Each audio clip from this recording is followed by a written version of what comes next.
Thank you, Luke.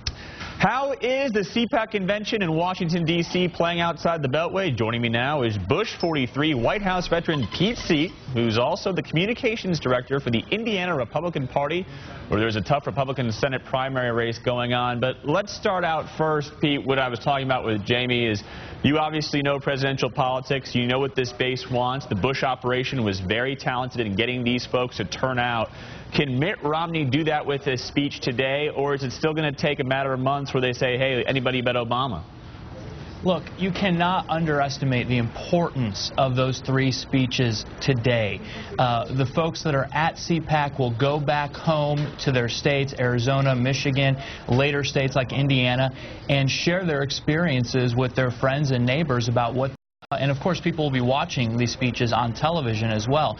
So it's going to be very important for these candidates to share a message of electability, I think, for both Romney and Santorum, and maybe even contrast with their fellow Republican candidates. But what I've been finding interesting, Luke, over the last couple of days here in D.C., talking to folks, I kind of conducted a rather informal and impromptu focus group with some.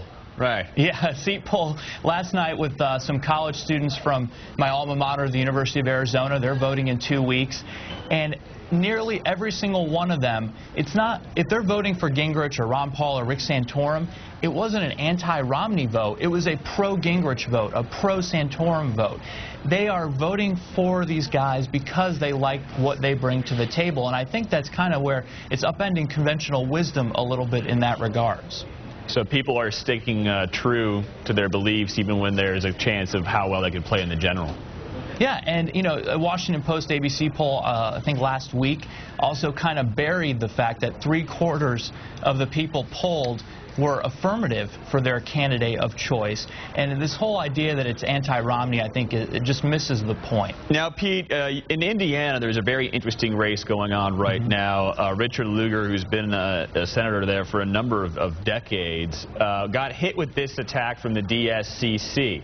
It said, quote, Dick Lugar moved out of Indiana, then left Hoosier taxpayers with a $50,000 bill for 325 hotel nights. Now, Dick Lugar has not lived in the state of Indiana since 1977.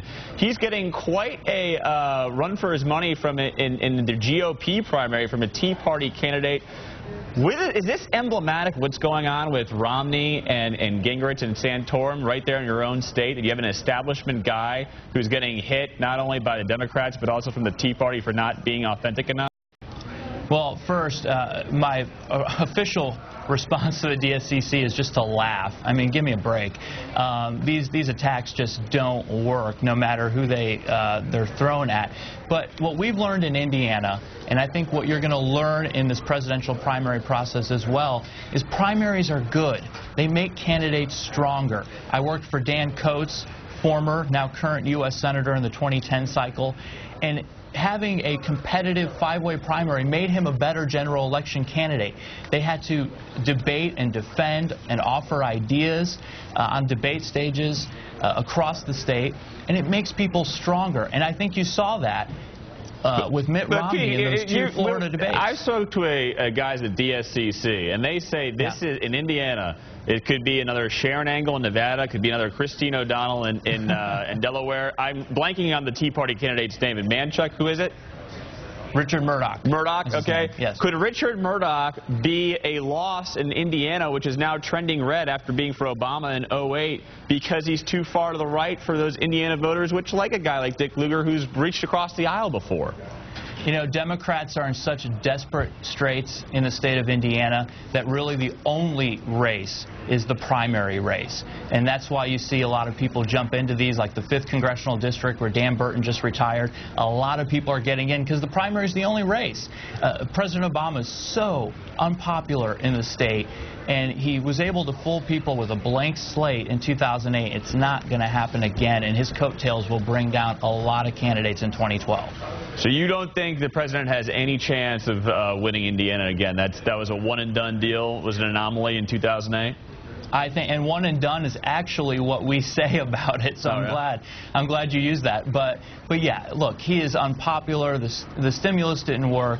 His to create 3-4 million jobs through the stimulus did not pan out. They promised 70,000 new jobs in Indiana because of the stimulus. Less than 6,000 have been created. Hey, where would Mitch Daniels be right now if he was in the race?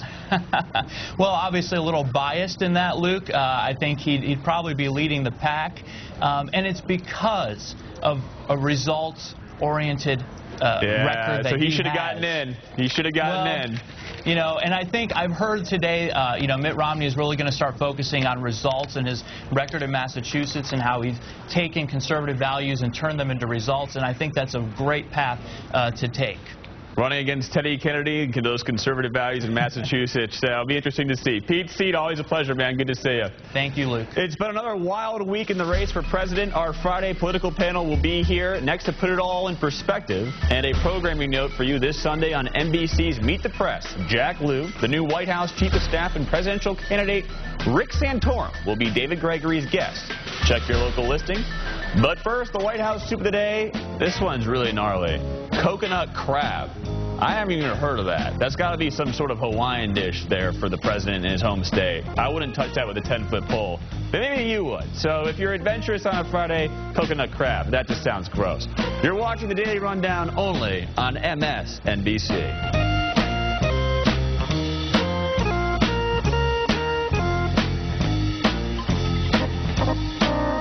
If you have gout and think a few attacks a year are all you have to worry about, think again. Fact is, gout can attack silently even between flares. You may not feel it, but gout's root cause, high uric acid, can allow crystals to continuously form and build up in your joints. Over time, this may lead to attacks in other joints, constant pain, and joint destruction. So don't wait.